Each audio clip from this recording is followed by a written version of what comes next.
আমি যখন 9-এ উঠলাম, আমার ক্লাসে একটা স্যার ছিল। উনি আমাকে পছন্দ করতো, মানে এতটাই পছন্দ করতো যা বলার বাহিরে। ক্লাস টিচার পছন্দ করতো? আমার ক্লাস টিচার, ওনার হাইট 6 ফুট। আচ্ছা, যার তুলনায় আমি একদমই পিচ্ছি। আমার হাইট 5 ফুট। পছন্দ মানে কি স্টুডেন্ট হিসেবে পছন্দ করতো নাকি অন্য কোনো? স্টুডেন্ট হিসেবে না, উনি আমাকে লাভ করতো। বুঝলেন কিভাবে?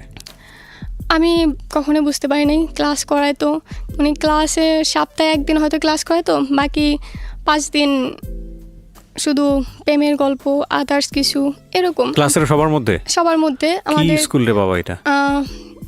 ওনার দেখে প্রচণ্ড ভয় পাইতো, উনি প্রচণ্ড মারতো, প্রচণ্ড পরিমাণ ব্যাথ দিত। আমাদের বিজ্ঞান ক্লাস নিত। তারপর যখন ক্লাস 10-এ উঠলাম, উনি আমার একদিন ডাকলো ক্লাস ছুটির পর, স্কুল ছুটির পর ক্লাসে গেলাম। দেন বললো যে না কিছু না, তুমি চলে যাও। সেকেন্ড দিন সেম কাহিনী। পরে বললো যে তোমার একটা কথা বলার ছিল। আমি বললাম জি বলেন। পরে বললো আমার তো ভালো লাগে। আমি বললাম তাই নাকি স্যার? বয়স কিরকম ছিল ওনার? বয়স স্যার হিসাবে যেরকম থাকা উচিত। স্যার তো অনেক ইয়াং স্যারও থাকেন। তখন 26-27, আমি যখন 10-এ পড়ি। ওনার বয়স তখন 26-27? হ্যাঁ, এরকমই হবে। বিবাহিত ছিলেন?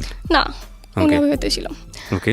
তারপর ওখান থেকে উনি বলে যে না আমি তোমায় লাভ করি। আমি বললাম এটা কি বললেন স্যার? এটা বলে আমি চলে আসলাম। উনি আবার আমাদের স্কুল অ্যান্ড কলেজ, উনি কলেজের মধ্যে খুব তেড়া ছিল, মানে এতটাই তেড়া, কখনো স্কুলে যে ফর্মালিটিগুলো ছিল কখনো পালন করতো না। দেন সেখান থেকে 1 সপ্তাহ পর উনি স্কুলটা ছেড়ে দিল, জবটা। তারপর আমার বাসায় বিয়ের প্রস্তাব গেল। আমার বাসায় অলওয়েজ বিয়ের প্রস্তাব আসে। আমি যখন ক্লাস 8-এ পড়ি তখন থেকে আমার বাসায় বিয়ের প্রস্তাব আসে, তো আমি এটা নর্মালি নিছি। দেন আমি কিছুদিন পরে জানতে পারি যে ওটা আমার স্যার। ওকে ওকে। মানে আমি তখন শকড, মানে প্রচণ্ডভাবে।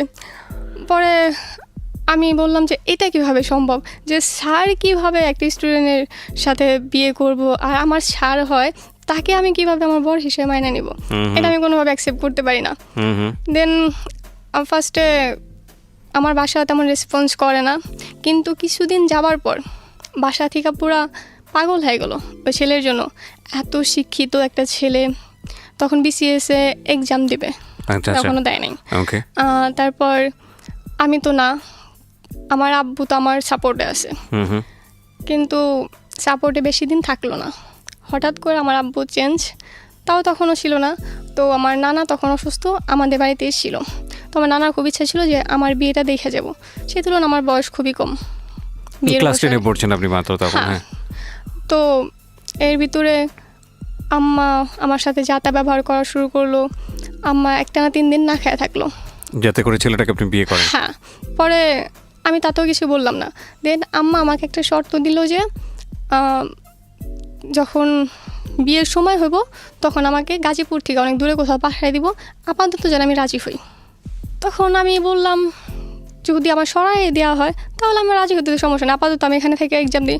উনি এই জন্যে বললো এখন থাকলে পর ডিস্টার্ব করবো, আর এখন আমি অন্য কোনো স্কুলে অ্যাডমিশন নিতেও পারবো না। তো সেক্ষেত্রে আমি ওইটা মাইনা নিলাম। দেন ওখান থেকে আয়সা, মানে ওর বাড়ির লোক, স্যারের বাড়ির লোক আয়সা আমার আংটি পরাইলো।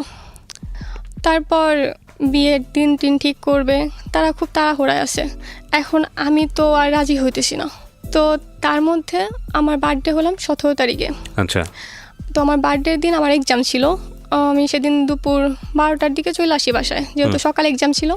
বাসায় চলে আসি, আসার পর আমি প্রচণ্ড টায়ার্ড। তো আমার রুমে নর্মালি কেউ ঢোকে না কখনোই আমার পারমিশন ছাড়া। আমার আম্মা সেদিন আমার রুমের খাটটা অ্যাকচুয়ালি চেঞ্জ করতেছিল, মানে এক সাইড থেকে আরেক সাইডে নিতেছিল। তো যেটা আমার একদম পছন্দ হয়নি। তো আমার ছোটোখাটো যে কোনো ব্যাপারে আমি আব্বুকে শেয়ার করি। আব্বু আমার জান, আমি আব্বুর জান, এরকম একটা ব্যাপার। তো আমি সাথে সাথে আব্বুকে ফোন দিলাম। ফোন দেওয়ার পর আব্বু ফোনটা ধরতেছিল না। ওর মাঝে আমার স্যার ফোন দিল। 2বার ফোন দিছি, আমি ফোন 2বারই কেটে দিছি। আমার মানে মেজাজ প্রচণ্ড খারাপ। আমি কেন তার ফোন ধরবো তখন? তো 5 মিনিট পর দেখুন আমার বাসায় আসছে। আমি স্কুল ড্রেসও খুলিনি, আমাদের স্কুলের ফ্রক ছিল। আমি একটা জাস্ট ওড়না নিছি, ওড়না বলতে গামছা নিছি ঘরে। দেন উনি আসলো, আয়সা আমায় জিজ্ঞেস করলো কী ব্যাপার, ফোন ধরতেছো না কেন? আমি বললাম এমনি এমনি বলার সাথে সাথে উনি আমার একটা ঠাস করে চড় মারলো। মানে কোনো কথা না, জাস্ট উনি বলছে যে ফোন ধরে না কেন, আমি বলছি এমনি। উনি আমার চড় মারছে। প্লেসটা কোথায় ছিল, মানে আপনার বাসায়? আমার বাসায় আমার রুম রাখা, আমি আমার রুমে গিয়ে, মানে টিভির রুম, আমার রুমে টিভি রাখা, ওখানে আমি গেছি। মানে আপনার বাসায় তখন ওর যাতায়াত ইজি ছিল? এই যে ছিল বলতে আসতো মাঝে মাঝে, আম্মা অ্যালাউ করতো। ওকে, মানে তখন শুধু এঙ্গেজমেন্ট হয়েছে। হ্যাঁ। ক্লাসে গিয়ে পড়াতো, কি পড়াতো? বিজ্ঞান? বিজ্ঞান পড়াতো আমাদের। আচ্ছা, সবাই জানতো সবাই জানতো যে আপনার সঙ্গে এই এঙ্গেজমেন্টটা হয়ে আছে এই স্যারের? হ্যাঁ। তখন অন্য স্কুল যায় নাই, উনি আমার বাসায় বিয়ের প্রস্তাব পাঠানোর এক সপ্তাহ আগেই স্কুল ছেড়ে দিচ্ছে, যাতে স্কুলে ওনার কোনো কিছু বলতে না পারে। আচ্ছা আচ্ছা, ওকে। তো তখন কি করছে উনি? তখন উনি বেকার।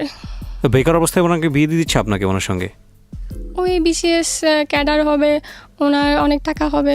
বিসিএস ক্যাডার তো হয়নি এখন পর্যন্ত, তার আগেই। মানে তারা ভাবছে যে শিক্ষিত, এত শিক্ষিত। কোথা থেকে পড়াশোনা করেছে ছেলেটা? ওনার বাসা ধামরাইল। না, পড়াশোনা করছে পড়াশোনা ইউনিভার্সিটি? আমি এত কিছু জানতাম না অ্যাকচুয়ালি, আমার ওনার প্রতি কোনো ইন্টারেস্ট ছিল না, ওনার আচ্ছা, প্রতি আমি তো কোনো ঠিক আছে, খোঁজ আপনার নিইনি। গায়ে হাত তুললো, তারপর? হাত তুললো, আমি মানে খুব রেগে গেলাম। সেকেন্ডবার বললাম যে, মানে সেকেন্ডবার উনি আবার প্রশ্ন করছে ফোন ধরো নাই কেন। আমি আবারও বলছি এমনি। উনি আরেকটা চড় দেওয়ার পর আমি চেয়ারে গিয়ে পড়লাম। চেয়ারটা আমাদের ছিল 15 বছর আগের, সেই চেয়ারটা সাথে সাথে ভেঙে গেল। ও, এত জোরে, মানে একজন টিচারের হাতেও তো যথেষ্ট শক্তি থাকে না, সব টিচারের হাতে যে শক্তি থাকে বিষয়টা এরকম না, মানে মানে ভদ্রলোকের হাতে উনি শক্তি তো ছিল। আগে বলছি উনি প্রচন্ড মারতো, ওনার দেখা প্রচন্ড ভয় পাইতো সব স্যাররা, মানে স্টুডেন্টরা প্লাস স্যাররা ওনারা অ্যাভয়েড করতো, আচ্ছা, এরকম একটা ব্যাপার ছিল। তারপর উনি আমায় আস্তে আস্তে মানে টোটাল 4টা চড় মারলো, মানে সময় যেহেতু ফার্স্ট 2টা মারার পর আম্মা আসলো, আম্মা আর আমার আঙ্কেল আসলো। আমার আম্মা এসে মানে আমার বাসায় এসে আমার গায়ে হাত তুলছে।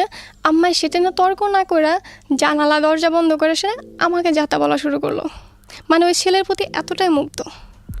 Very strange. আমি, আপনার বাবা তখন কোথায়? আমার বাবা বাহিরে, দেশের বাইরে। এই বিষয়টা জানতো যে পুরো বিষয়টা? উনি তখনও জানতো না। না, মানে আপনার এঙ্গেজমেন্ট হয়ে গেছে, বাড়িতে Engagement, আসতেছে?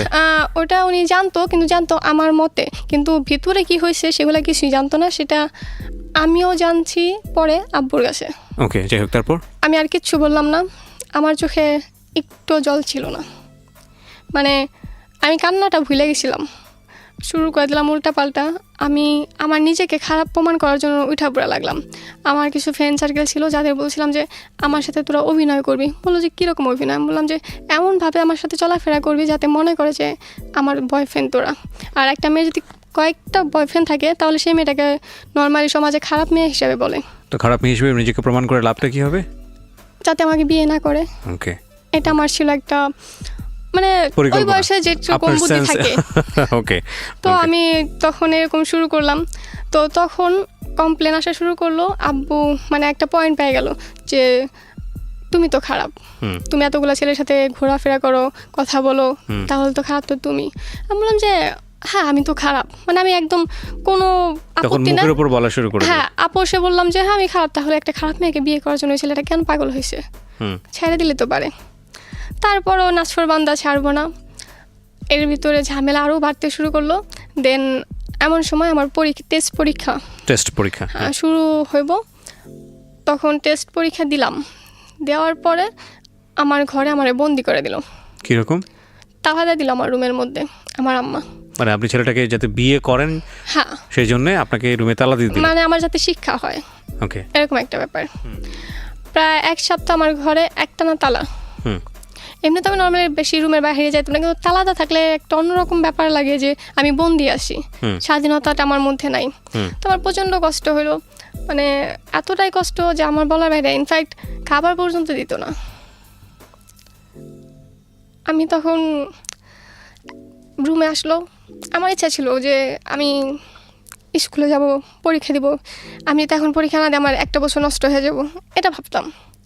তারপর 1 সপ্তাহ পর যখন আমার রুমে আসলো, তো আসার পর আমি ডিরেক্ট আমার পায়ে পড়ে গেলাম যে কাউরে কিছু জানানোর দরকার নাই, আমার জাস্ট আমার পরীক্ষাটা দিতে দাও, আমার আর কিচ্ছু চাই না, তোমরা যা বলবো আমরা তাই মেনে নেব। এসএসসি পরীক্ষা? হ্যাঁ, এসএসসি পরীক্ষা দিতে দাও না, তোমার 1 বছর নষ্ট হয়ে যাবো, আমি আর কোনোদিন দাঁড়াইতে পারবো না কইরা।